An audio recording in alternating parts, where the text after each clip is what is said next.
오늘은 우리 교회에서 1년에 한 번 지키는 청지기 주일로 예배드리는 날입니다. 우리 그리스도인들은 우리의 주인은 하나님이시고 예수님이십니다. 우리는 청지기입니다. 그래서 오늘날 주님, 주 예수 그리스도, 우리는 청지기입니다. 그렇기 때문에 이 청지기란 말, 오이코노모스라는 말은 관리자란 뜻입니다. 주님의 것을 잘 관리하고 주님의 뜻에 합당하게 사용하는 사람을 가리켜서 청지기라 그렇게 얘기를 합니다. 오늘은 특별히 여러분에게 청지기 주일로 지키면서 이 성도의 11조 생활과 축복에 대해서 말씀을 드리겠습니다. 혹 오늘 처음으로 나오신 분이 계시면 이해하시고 들으시고 또 그대로 말씀을 믿고 실천하시면 여러분 즉시 경제적인 성장과 부흥을 가져오는 그런 놀라운 은혜를 체험하게 될 것입니다. 현대인의 가장 큰 관심은 첫째로 건강입니다.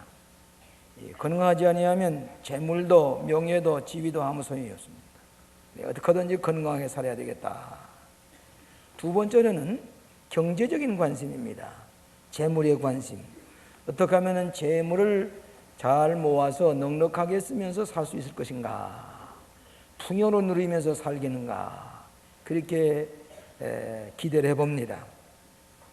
근데 여러분, 재물이라고 하는 것은 언제나 중소입니다. 선도 아니고 악도 아닙니다. 이 재물을 선한 마음으로 쓰면 재물이 선해지고 악한 마음으로 쓰면 이 재물은 악한 것이 되고 맙니다. 여러분, 욕심 많게 돈을 많이 모았다고 해서 행복이 되지 않습니다. 그것이 큰 해를 끼치고 나가는 것을 알게 됩니다. 최근에 우리는 전직 대통령이 권력을 가지고 우리는 상상할 수 없었던 수천억의 재산을 모은 일이 있었습니다. 재벌가들이 그들의 요구에 의해서 수십억씩 주었는데 결국은 그것 때문에 성수대교와 같은 것도 무너질 수밖에 없습니다. 뇌물을 주다 보니까 이 제도로 공사를 진행할 수가 없고 보니까 권력도 가지고 명예도 가지고 돈도 벌고 어떻게 그런 윤리가 있을 수가 있습니까? 사관학교까지 나온 사람들이 아무리 생각해봐도 이해가 가지 않습니다. 그건 왜 그러냐?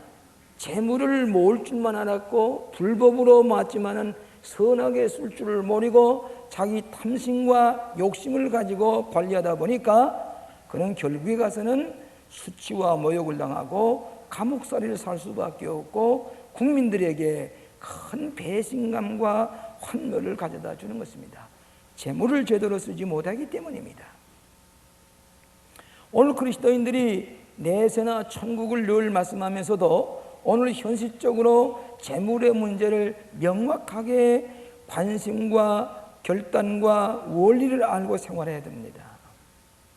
그렇기 때문에 예수님께서는 천국에 대한 말씀을 하시면서도 재물에 대한 관리의 비유를 말씀하셨는데 37가지의 비유 가운데 17개가 결국은 재물을 어떻게 쓰느냐 하는 그런 원리를 비유를 들어서 말씀했습니다. 이를테면 천국과 지역은 오늘 현세에서 재물을 어떻게 쓰느냐에 대해서 결정이 된다.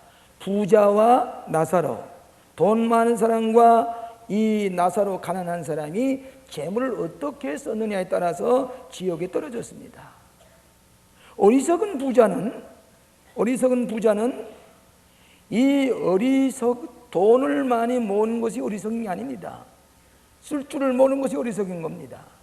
이 사람은 사기 행각을 해서 돈을 모았다는 말입니다. 농사가 잘 돼서 흉내 내려서 창고를 많이 짓고 재물을 많이 쌓아두었는데 쓸 줄을 모르니까 이 어리석은 부자야, 오늘 밤이 내 생명 불러가면 어떻게 되겠느냐 그랬습니다. 젊은 율법사가 돈을 많이 벌고 영생을 얻기 원하는데 예수님께서 그 네 재물을 좀 가난한 사람에게 나누어 주라구나. 그러니까 이 양반은 그런 마음이 내키질 않아서 그래서 돌아가 버리고 말았습니다. 예수님의 비유 가운데 1달란트, 2달란트, 5달란트 재물을 나누어 주었습니다. 그것을 잘 열심히 노력해서 번 사람은 착하고 충성된 종이라고 그랬습니다. 게으르고 나태한 종이라 있는 것을 빼앗았습니다. 재물 관리입니다. 여러분, 우리나라 사람들은 지혜가 뛰어나서 남이 많지 않은 것을 빨리 본받아서 아주 발전시켜 나가게 되는데, 지금은 모방만 해가지고는 안 되고 원리를 알아야 되고 원칙을 알아야 됩니다. 그리고 노하우를 알아야 됩니다. 그래서 이 프린시플, 기초과학의 원리를 바로 가르쳐야 된다는 것이 오늘 현대 우리 모든 학문계의 요청입니다. 그뿐만 아니라 어떻게 응용하고 실제적으로 적용시키느냐, 노하우. 대학 입시에도 과거엔 원리만 시험을 봤지만 이제는 내가 아는 것을 가지고 어떻게 적용시키느냐, 실제적인 문제를 적용시키는 그런 시험을 치르고 원리와 실제적인 적용의 문제를 놓고 시험을 보는 것을 알게 됩니다.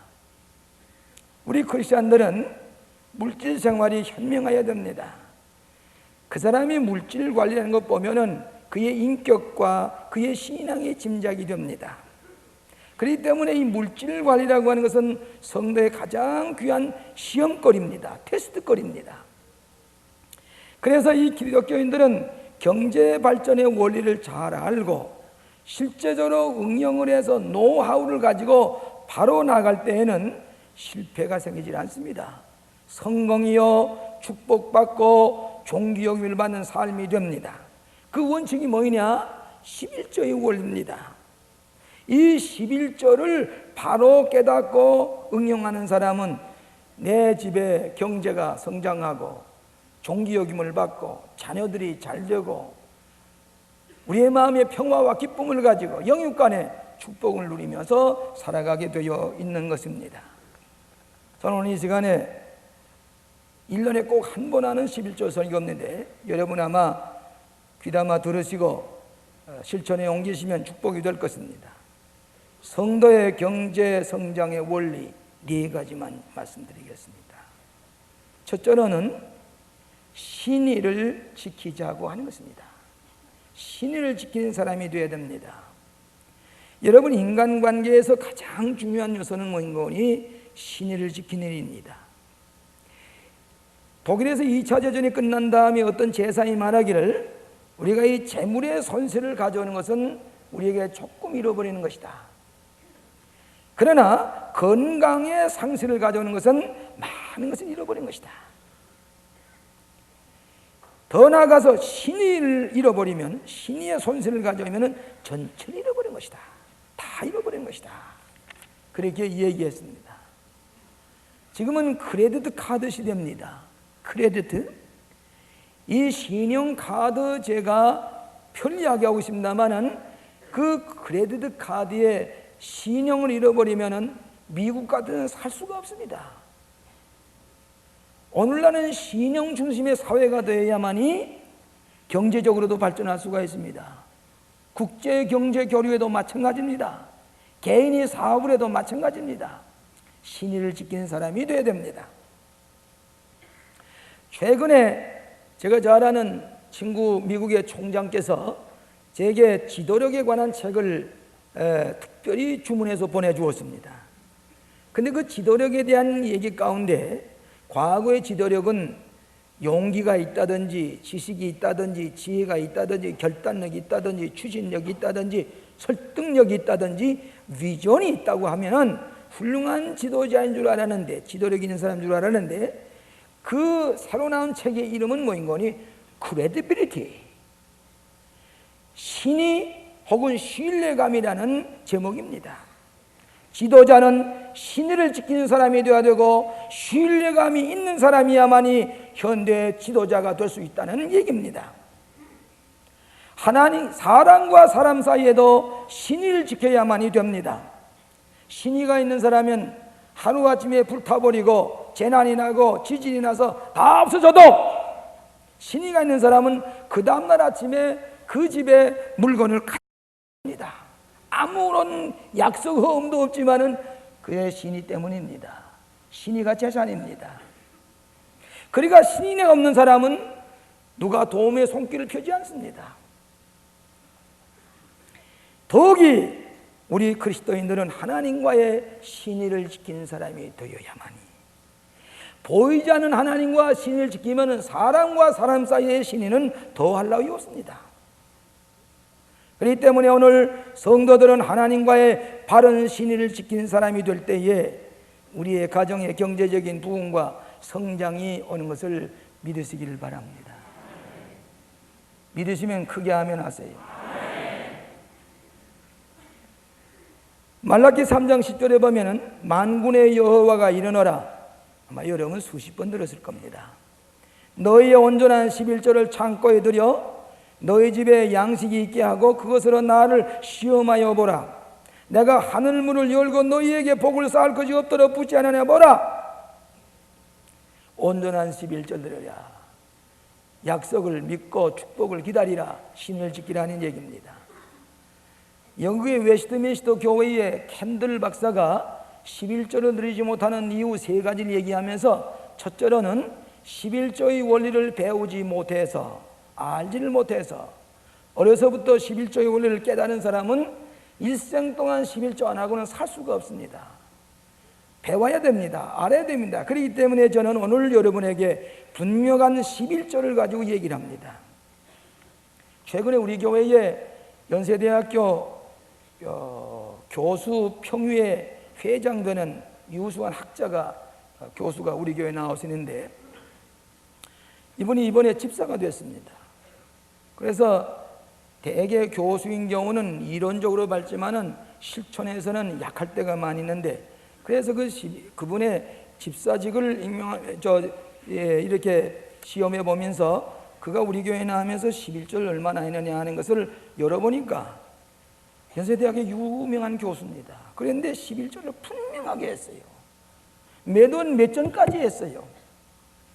그걸 보니까 언제나 11조, 건성으로 뭐 한 달에 그저 무슨 이 기부하는 식으로 10만 원, 뭐 20만 원 그렇게 하는 게 아니에요. 믿음의 고백은 몇십, 몇만, 몇 원이라고는 분명히 적었더라고요. 집사가 됐습니다. 어느 아침에 일부 예배 보고 나오면서 공손하게 인사가 하면서 분명한 확신이 있어요. 원리뿐만 아니라 이렇게 하면 되겠구나 하는 분명히 깨달음이 있더라고 말이에요. 10년, 20년 믿어도 온전한 11조 하면 못하는 신자는 하나님 앞에 신의를 지키지 못하는 사람이라 볼 수가 있습니다. 두 번째로는 11조를 율법이라고 생각하고 믿지 못하는 사람이 있습니다. 율법이 아닙니다. 하나님의 약속이고 은혜에 대한 보답을 11조로 할 줄 아는 사람은 하나님께 축복해 주시겠다고 약속하신 것입니다. 하나님의 말씀입니다. 내가 너희에게 축복해 주냐나 시험해보라. 그 다음에 세 번째로는 마음이 내키지 않아서 하지 못하는 사람이 있습니다. 아까운 생각이 들어가고 탐심이 생기고 이 인색한 마음이 생겨서 11조를 할지 못합니다. 이를테면은 500만 원의 수입이 있으면 11조는 50만 원 아닙니까? 그런데 이게 30만 원쯤 해버리는 것은 뭐가 마찬가지노니, 나는 그저 50만 원 너무 많으니까 300만 원의 수입도 괜찮습니다. 그런 생각과 마찬가지예요. 오늘 여러분들이 인색한 마음을 가졌다고 해서 되는 게 아닙니다. 하나님 축복해 주셔야지. 그런 거로 신의를 지키는 사람, 하나님께서 내 생명을 주시고 건강을 주시고 선하고 아름다운 자식까지 주셨는데 하나님께서 나에게 하나님 것을 돌릴 때에 하나님 축복해 주신다고 하는 하나님과의 신의를 지키고 약속을 지키는 사람을 하나님께서 귀히 여기시고 축복해 주시는 것을 믿으시길 바랍니다. 11조를 반대하는 사람은 하나님께서 신의를 지키지 못한 사람입니다. 구실을 댑니다. 온전한 11조는 하나님과의 신의를 지킨 사람입니다. 제가 어저께 결혼식을 하나 주례를 했습니다. 우리 장로님의 아들이고 권사님의 딸인데 아주 똑똑한 청년들이에요. 다 명문대학을 나와가지고 우리 교회학교 선생을 하다가 같이 교제하면서 결혼을 하게 됐는데, 그 신랑 된 사람의 논문을 쓴 걸 보니까 대학원에서 이 매스컴을 통해서 종교적인 컨버전, 회심이 일어나는 원리에 대해서 논문을 썼어요. 그러니까 이 기독교 방송이나 기독교 텔레비 방송을 통해서 사람이 어떻게 변화되느냐 하는 것을 논문을 쓴 것입니다. 희귀한 논문에 대해서 제가 자세히 읽어봤습니다.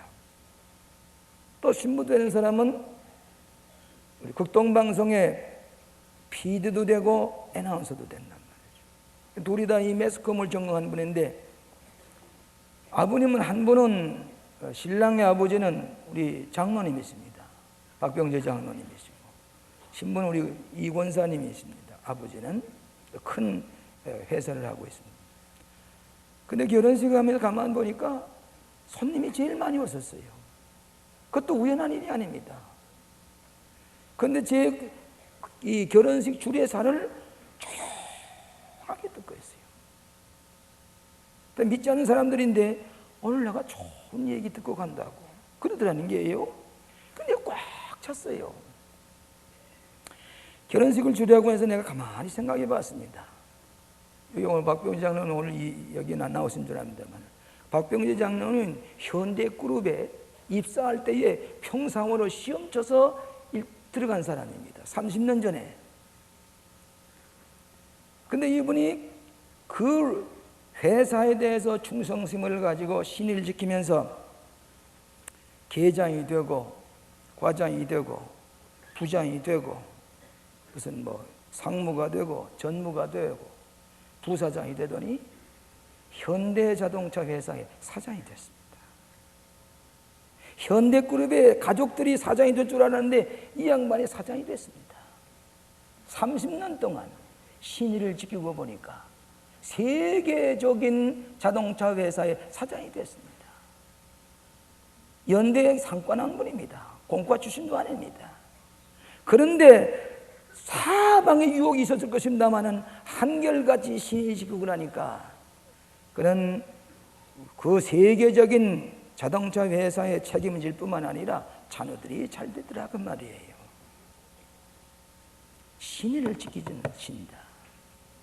신의를 지킬 줄 아는, 하나님과의 신의를 지키는 사람이 사람에게도 존귀 여김을 받고 하나님께서도 축복해 주실 줄로 믿습니다. 두 번째로는 기쁨으로 심으라고 하는 것입니다. 고린도서 9장 6절 이하에 보면은 이것이 곧 적게 심는 자는 적게 거두고 많이 심는 자는 많이 거둔다는 말이로다. 각각 그 마음에 정한 대로 할 것이니 인색한 마음으로나 억지로 하지 말지니 하나님은 즐겨내는 자를 사랑하시나니라.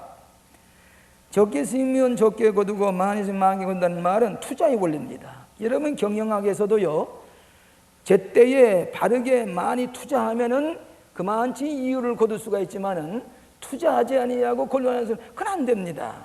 거기에는 잘못된 방법이 끼기 때문에 나중에 폐가 망신합니다. 투자할 줄 알아야 된단 말이에요. 신속하게 모험적으로 적당한 시기에 투자해야 됩니다. 적게 투자하면 적게 거두고 많이 투자하면 많이 거둡니다. 이 성경은 우리에게 농사, 생물학적인 진리를 가르치면서 여러분 농사 짓는 사람이 봄에 씨앗을 뿌릴 때에 쭉재기를 가지고서 아까워서 쭉재기를 심는 사람이 있습니까? 없습니다. 제일 좋은 종자를 아껴두었다가 그 제일 종자를 넓은 면적에다가 많이 뿌려 넣으면은 많이 거두게 되어 있습니다.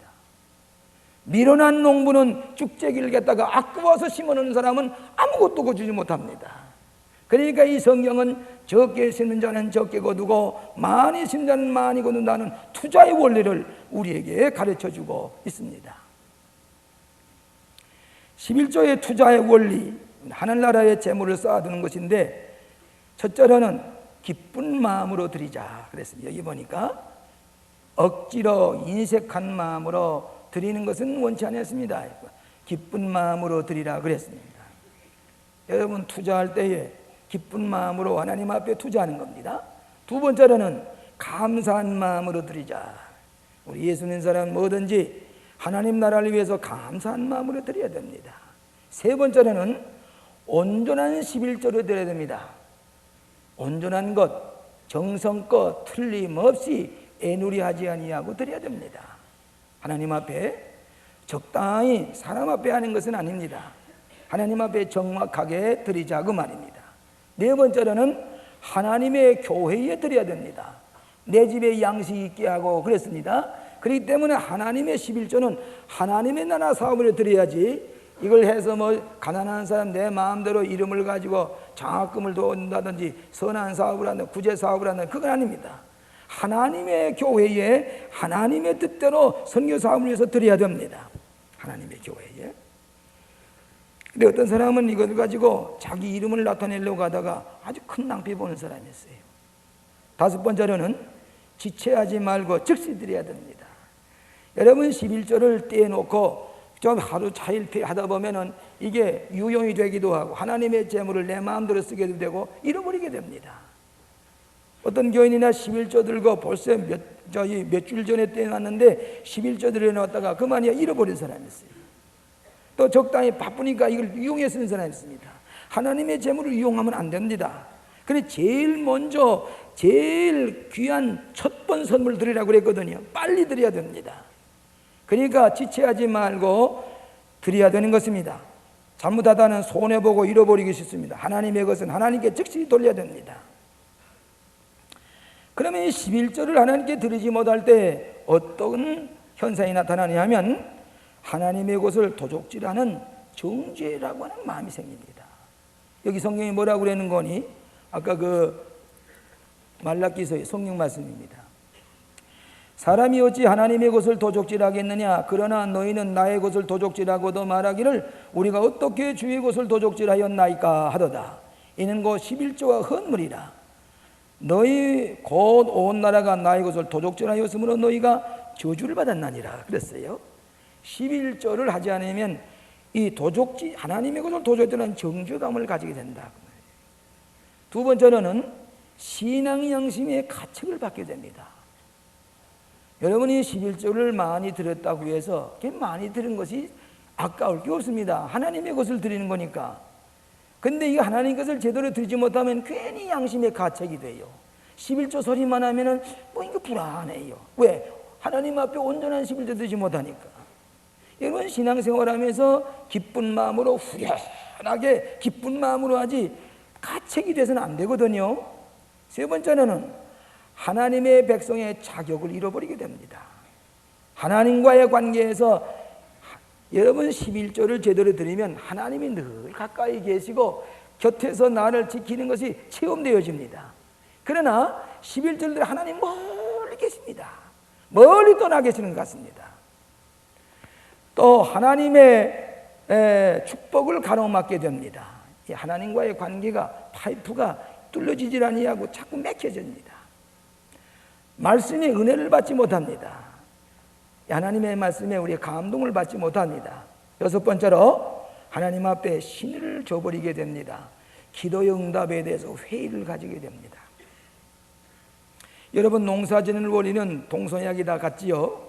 11조의 원리도 영국에 가나 미국에 가나 아프리카에 가나 독일에 가나 타이스 11조에 관한 설교를 하게 되면 에이멘 에이멘, 농사짓는 원리가 똑같은 것마저로 11조의 원리도 영국 사람이 체험하는 것과 그렇습니다. 독일 사람, 일본 사람 아멘 아멘. 많이 심는 자는 많이 거두고 적게 심는 자는 그 원리는 틀림이 없어요. 우주적인 법칙입니다. 체험적인 증거입니다. 체험이 되어진 겁니다. 그렇기 때문에 11조를 하나님 앞에 드린 사람은 드리지 말라 하게 되면은 저주하는 겁니까 나를?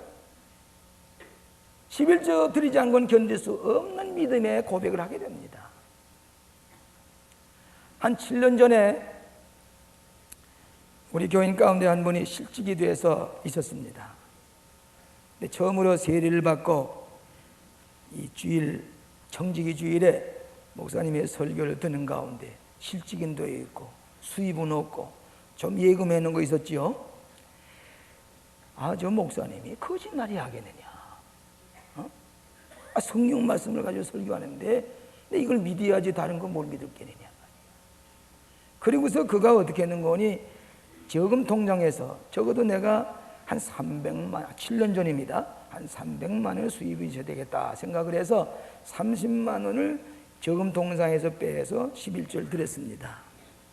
소원을 가지고. 한 달 지났는데도 아무 소식이 없어요. 2달 지났는데도 또 30만 원 그대로 했습니다. 소식이 없어요. 석 달째 드렸습니다. 소식이 없어요. 그런데 넉 달째 드리려고 하는 순간에 부산에서 연락이 왔습니다. 뭐라 하는 거니, 당신 우리 회사에 전무로 모시려고 합니다. 그래 내려가 보니까 1년이 지나가 보니까 꼭 11조 한해만치 한 달에 300만 원의 봉급을 주시더라는 얘기입니다. 그러면 고백하기를 소름이 끼치더라고요. 하나님이 이렇게 정확하시냐고. 지금도 부산의 회사에 중역으로 있습니다. 어떻게 그 감리교회 나가지 않고 고려신학계통에 교회 나갑니다. 소름이 끼치더라는 거예요. 하나님이 이렇게 정확하십니다. 정확하신 걸 알아야 돼요. 내 방법으로 아무리 해도 안 되는데 하나님 방법을 따라야 될 거 아닙니까?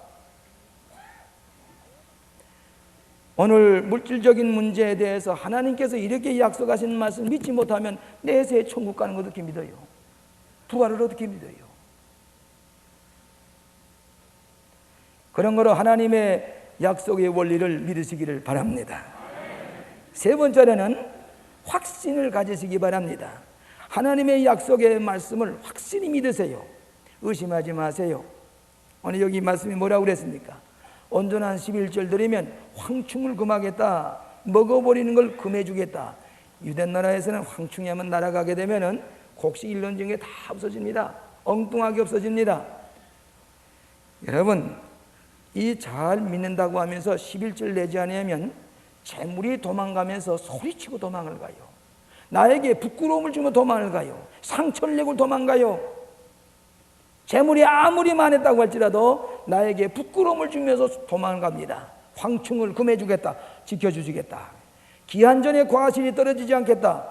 여러분, 과실을 맺는 포도원이나 사과, 과수원에서 다 잘 맺혀서도 이것이 다 익어야만 상품 가치가 나가지, 익기 전에 다 떨어지면 아무 소용없거든요. 다 익어서 상품 가치가 나갈 때에 따게 하겠다. 기한 전에 떨어지지 않게 하겠다. 성경 말씀입니다. 그 다음에는 너희의 있는 땅이 아름다워지겠다. 내가 사는 내 땅이 복을 받아요. 시험해보라 그랬습니다. 의심하지 마시고 확실히 믿으시기 바랍니다. 여러분이 11조를 하게 되면 두 가지 축복을 받습니다. 하나는 내가 받은 축복을 나누어주니 다른 사람이 복을 받습니다. 오늘 여러분이 11조를 하실 때에 교회가 세워지지요. 분당의 교회가 세워지죠. 지금 분당에서 예배를 같이 보십니다. 분당에서 예배를 봐지. 그건 누가 지었어요? 여러분 11조 냈어요. 저는 건축업 맞은 얘기 잘 안 합니다. 특별히 여러분 건축업 해보셨습니까? 11조만 하시라 그 말이에요. 그리고 교회가 세워지고 모스크바에 교회가 세워지고 양로원이 세워지고 모든 사람에게 사랑의 좋은 선물을 나누어주고, 아마 지난 주간에 여러분 뉴스를 보셨든 모르겠습니다. 신문에 우리 광림교회에서 북한의 수재민을 위해서 라면 40만 상자를 보냈습니다. 1억 원, 여러분이 헌금한 1억 원 했지. 쌀은 못 보낸다고 하니까 라면을 상자였는데 그것도 한국 상편을 싫다고 그래서 영어로 된 데다가 막을 집어였는데, 라면 속에 이 쑥을 어떻게 풀어서 먹는지 알아야 될 거 아니겠습니까? 그것만 한국말로 쓴 걸 싹 집어여가지고 그러고 보냈습니다. 40만 개, 40만 명이 한 끼를 먹을 수가 있다고 말이에요. 누가 했습니까? 여러분이 하셨습니다. 강용훈 총재께서 개신교에서는 아무 교파도 돕지 않는데 이번에 우리 감리교회에서 더군다나 광림교회에서 도와주셔서 감사합니다. 누가 하십니까? 누가 그런 선한 일을 합니까? 남에게 복을 나눠주고, 또 하나는 내가 복을 받습니다. 내가 복을 받아요. 내 기업이 복을 받아요. 재물 때문에 염려하지 않도록 주세요. 이런 얘기가 있어요. 돈은 칼과 같아서 잘 쓰면 나에게도 이롭고 남에게도 이롭지만은 잘못 쓰면은 내게도 남에게도 해를 주신다. 해를 끼친다. 또 돈은 지혜가 있어서 미련한 사람에게는 오래 머물러 있지 않는다. 재물을 바로 수준한 사람에게 재물이 오래 그 집에 머물러 있지만은 하나님 앞에 신의도 지키지 못하고 사랑과의 신의도 지키지 못한 사람에게는 재물이 오래 머물면 자꾸 도망가요. 또 주님 떠난 재물은 지옥으로 가는 노종이고 주님 모신 재산은 천국으로 가는 노종이다. 그런 얘기가 있어요. 여러분 무슨 기업체에 기부를 하는 것처럼 5년 전에도 10만 원, 인플레가 그렇게 됐는데도 여전히 10만 원. 이런 이웃 구조는 하나님과의 신의 관계가 아닙니다. 사람 보기에도 매우 부끄러운 일입니다. 용서하시기 바랍니다. 여러분이 11절 드리면 자식들도 종기형을 받습니다. 우리 집 얘기해서 안 됐습니다만 우리 집에 둘째 놈이 백림대학에 있는데 갈 때에 너는 수입에 온전한 11조의 교회에 드려야 된다. 그래 하나님이 축복해 주신다. 이놈이 아르바이트를 합니다. 코올 수상에 경비를 가서고 백화점에 가서 경비를 서는데 거기에 아르바이트를 해서 얻은 돈을 꼭 11조인데 지금 거기 감독에 오실 때니까 장로교에 나갔어요. 그래서 장로 목사님에게 꼭 11조를 붙드리고 또 크리스마스 때는 목사님 좀 기쁘시게 해드려야 된다. 컴퓨터를 사드리기도 하고 그러니까 그 교회 유학생인데도 장로님처럼 존귀 여김을 받아요. 근데 고마운 것은 이번에 거기 전임 강사로 독일 사람과 다 합해서 52명인가가 지원을 했는데 여기 갈 때는 독일말 제대로 하지도 못한 녀석이 이번에 거기에 전임 강사가 됐어요. 교수가 됐어요. 독일 학생이 가르쳐요. 한 달에 3,000마르크의 수입이 돼요. 온전한 11절들이에요. 그러니까 그 교수들이 존귀 여김을 받아요. 불란서로 무슨 스페인어로 강의하러 다녀요. 근데 어떻게 그렇게 나도 모르겠어요. 그런데 처음에는 라이벌들이 있어가지고 시기도 하고 이렇게 비방하기도 했는데 이제는 차이가 지니까 아무 소리 못하는 거예요. 존귀형을 받는 거예요. 자녀들이 존귀형을 받는 거예요. 그에게 11조를 가르치면은 자기가 복을 받는 거예요. 우리가 자신이 온전한 11조로 저들에게 기쁨을 주는 우리들이 되어야 될 줄로 믿습니다. 성도가 11조 다닌 것은 은혜 받은 증거입니다. 하나님을 기쁘시게 하는 일입니다. 성도의 의무로 예배한 부분입니다. 보물을 하늘에 쌓아두는 것입니다. 더 큰 축복을 받으려 하는 것입니다. 하나님을 사랑하는 증거입니다.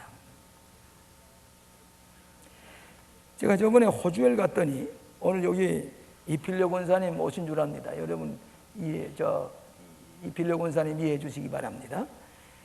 갔더니 이필려 권사님이 반갑게 저희들을 맞이했습니다. 저번에도 감독님들이 가니까 우리 감리교 감독님들 오셨다고 우리 광림교회 출신 권사님이라고 지성을 다해서 영접을 했습니다. 그래서 점심을 대접받는데 어떻게 참 그 호주에서도 대접을 받는지. 자 그렇잖아요. 광림교회 권사요, 온전한 11절들이요, 교회 시간 맞춰 헌신하니까 누가 싫다고 해서 모두 다 존귀요. 장로님들이 그냥 그분밖에 없다는 게예요. 그런데 저와 그날 갔을 때 전이균 집사님이라고 그분이 점심을 대접하면서 간증을 해. 첫 마디가 뭐인 거니? 목사님, 제가 처음으로 교회 나갔을 때 11조 설교를 들었습니다. 그때 제 마음속에 하나님께서 이렇게 하면 축복해 주신다는 원리를 가르쳐 주는데 내가 이거 거절할 까닭이 뭐냐? 내가 예수 믿는 건 은혜와 복을 받으러 나왔는데 목사님이 거짓말 하겠느냐? 그때부터 11조를 하기 시작을 했는데 지금 중동 지역에 지사장으로 나가 있습니다. 또 그뿐만 아니라 그 자녀들이 호주에서 잘 됩니다. 물질적인 축복, 직장의 축복, 자식의 축복, 각가지 축복을 받았습니다. 확신을 가진데 제발 11조에 대한 설교 자료해 주세요. 이걸 하지 않기 때문에 교인이 가난합니다. 오늘 여러분, 하나님의 약속이, 이건 제 얘기가 아니니까 하나님의 말씀의 약속을 그대로 확신하시고 순종하시기를 바랍니다. 그대로 믿으시기 바랍니다. 마지막으로 감사의 기도를 드려야 됩니다. 이미 받은 바 11조의 축복에 감사하고 또 앞으로 축복해 줄 믿고 하나님 앞에 기도를 드려야 됩니다. 하나님께서 우리에게 생명을 주시고 건강을 주시고 가족들에게 평강을 주시고 자녀를 주시고 기업을 주시고 믿음을 주셨는데 이 11조의 응답으로 하나님 앞에 감사할 때 기적이 일어납니다. 이런 말씀이 있습니다. 하나님의 방법에 존경하고 감사할 때 세상 사람들이 우리를 존경할 것이다. 우리가 믿는 종교에 감사할 때 우리들의 수표정에 영향을 크게 미칠 것이다. 내가 11조를 하지 않을 때 하나님을 진심으로 믿고 감사할 줄 모르는 것이고 하나님의 계산보다도 나의 계산을 앞세우는 것은 어리석은 생각이라고 볼 수가 있습니다. 제가 임원 선출을 할 때에 꼭 제가 보는 것 중에 이 사람이 지도자가 될 수 있다는 것은 책임감을 물어야 되는 것입니다. 그것이 뭐인가 하니 11조를 한 것을 제가 통제를 꼭 봅니다. 어떤 분은 믿은 지 시작한 지 얼마 되지 않았는데도 온전한 11조를 해서 11조가 매해 증가되면서 신앙이 자라는 걸 볼 수가 있습니다. 그러면 내가 깜짝 놀라서 이분이 집사가 될 만한 게 왜 이렇게 늦었느냐고. 집사가 됩니다. 권사가 될 만한 분도 11조의 질서도 없고 여기 보면은 어찌 이분이 이럴 수가 있나. 외모는 그렇지 않은데 어떻게 이렇게 불성실한가. 그래서 아주 상당히 실망을 가져다 주는 사람도 없잖아 있습니다. 여러분이 교회 헌법에 보면은 우리 교인이 6개월 동안 11조 헌금 의무 부담을 안 하면은 자격이 상실됩니다. 물론 집사나 권사도 되지 않을 뿐만 아니라 정회원의 자격이 상실되게 되어 있습니다. 거기법에 어떤 사람이 우리 교회에 나와서 예배를 드리면서 이렇게 좋은 일하는 큰 교회에 와서 교인 노릇하는데 이 큰 예배당을 지을 뿐만 개척교회, 분당, 일산 예배당을 저렇게 짓고 사랑의 집을 짓고 이렇게 저희 세미나 하우스를 짓고 다 짓는데 내가 이 교회에 와서 11조도 안 하고 어떻게 신앙생활 한다고 하는 것은 체면이 안 쓰지 않냐. 체면을 봐서도 안 되는 게 아니냐. 축복이 전에. 그래가지고 온전한 11조 하는 것을 보게 됩니다. 오늘 여러분 용서하시기 바랍니다. 제가 우리 가정에서 우리 집에서 11조 한 통기를 명세조를 좀 가져오라고 그랬어요. 대개 하나면 다 됩니다. 근데 여기 차고 여기 가득 찼습니다. 또 한 장을 다 채웠습니다. 그리고 여기 또 했습니다. 이건 12.1조만이 아닙니다. 12.2조 이상입니다. 그래 이거는 꼭 집에서 간직하고 있으면서 자녀들에게 보이라고 그럽니다. 내가 하나님 앞에 이렇게 11절 되면서 축복을 받고 있어. 너희들도 이렇게 해. 그래야 복을 받아. 이건 체험에서 나온 얘기입니다. 남의 얘기가 아닙니다. 오늘 사랑하신 여러분, 제가 오늘만 내 11조 헌금에 대한 설교를 합니다. 저는 여러분 적어내라는 얘기 아닙니다. 여러분 다 아십니다. 내가 수입이 얼마 된 걸 아십니다. 그대로 하시면 됩니다. 적으란 말 안 합니다. 혹 여러분이 우리 교회만 내란 말도 아닙니다. 혹 여러분이 다른 교회 가난한 교회 있으면은 여러분이 이유로 하지 말고 하나님의 제물로 드려요. 괜찮아요. 우리 교회가 재물이 없어서 우리 교회 내란 말이 아닙니다. 다른 교회도 괜찮습니다. 다른 교회도 괜찮습니다. 어떤 목사님은 자기 교회 꼭 내야 된다고 하지만은 나는 하나님의 교회는 마찬가지이기 때문에 여러분 다른 교회도 괜찮습니다. 그러나 다만 하나님 앞에 정직하게만 하십니다. 오늘 시간에 제가 한 번 꼭 1년에 한 주일 11절 설교를 하고 다시는 안 합니다. 들을 귀 있는 자는 들으시고 축복이 받기 원하는 사람은 이 원리대로 믿으시고 실천에 옮겨서 여러분이 종기여김을 받고 여기 교회에서도 남에게 종기여김을 받지 않습니까? 집사님, 성도님, 장로님, 권사님. 그런데 자기의 책임을 다하지 못하면 종기여김을 받지 못하지요. 그리고 우리 자손들이 복을 받도록 해야 되겠습니다. 그리고 우리 교회가 선할 많이 해서 이 교회 드나든 사람이 들어오며 나가며 복을 받아야 되겠습니다. 우리 성도의 11조의 원리를 깨닫으시고 실천에 옮겨서서 금년에도 큰 복을 영육간에 받으시고 가정이 잘 되시고 자녀들이 복을 받게 되시기를 주의 이름으로 축원합니다. 기도하십시다. 은혜로우신 아버지 하나님, 정직의 주일을 맞이해서 하나님 앞에 정성껏 예배드리며 결단하게 하여 주시오니 감사합니다. 우리 온 교인들이 온전한 11절 드려서 넘치는 축복을 쌓아둘 것이 없도록 받으며 영광을 돌리며 마음의 평화와 또 모든 자녀들의 존귀 여김을 받는 은혜와 복을 저희들에게 허락하여 주시옵소서. 할 일 많습니다. 우리 교회가 할 일이 너무나도 많습니다. 손을 벌리고 도와달라고 합니다. 우리가 이 11절 내지 않으면 이렇게 저들에게 도움을 줄 수도 없고 내가 축복도 받지 못합니다. 매우 어려운 시기에 우리 광림교회가 해야 할 사명을 성도들이 다 결단함으로 말미암아 우리 성도들의 11조의 원리를 깨닫고 실천함으로 큰 축복이 임하게 하여 주시옵시기를 예수님 이름으로 기도하옵나이다. 아멘.